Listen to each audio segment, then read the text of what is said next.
Her abundant political skills, strong on the stump, a warm manner with voters, and frosty with the opposition, convinced many Democrats of Kamala Harris's potential. Today, her aides are given to gallows humor about just how many slogans and one-liners she has cycled through. Kamala Harris divided her campaign between two coasts. She based her operations in Baltimore, but retained key advisors in the San Francisco Bay Area. She would seek input from her advisors, but her personal political convictions are unclear.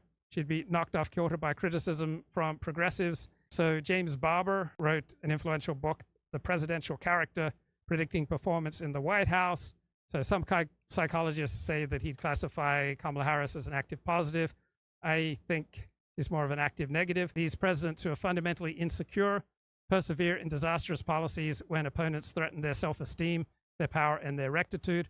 Always in pursuit of inner phantoms, active negative presidents respond to threats that are simply not appropriate for the objective political situation.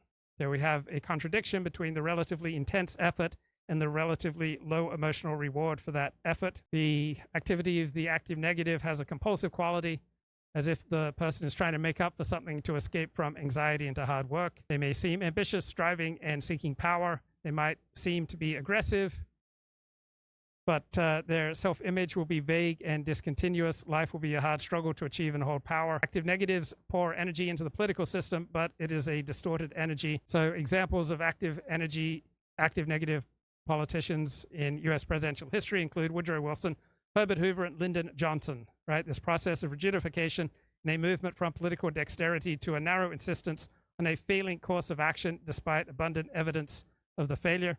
Each of these three helped arrange his own defeat and left the nation worse off than it might have been. So these are examples of active negatives who tend to be strangely lacking in self-confidence, prone to depression and discouragement, with self-punishing working habits and inability to laugh at oneself, a continual defensive denial, and extreme standards that one sets for one's own performance that are never met with satisfaction. Person gripped by an extraordinary need to bolster his self-esteem, right? That, to me, is an excellent description of Kamala Harris. On the map, seeks to get and keep power. And Richard Nixon is the kind of poster child for the active negative president. He was a person that was well known for being a very hard worker, got involved in the game of politics, but didn't particularly like it, understood power, wanted to wield that power in an effort to be able to beat down his enemies. And he looked at everything through the binary us versus them.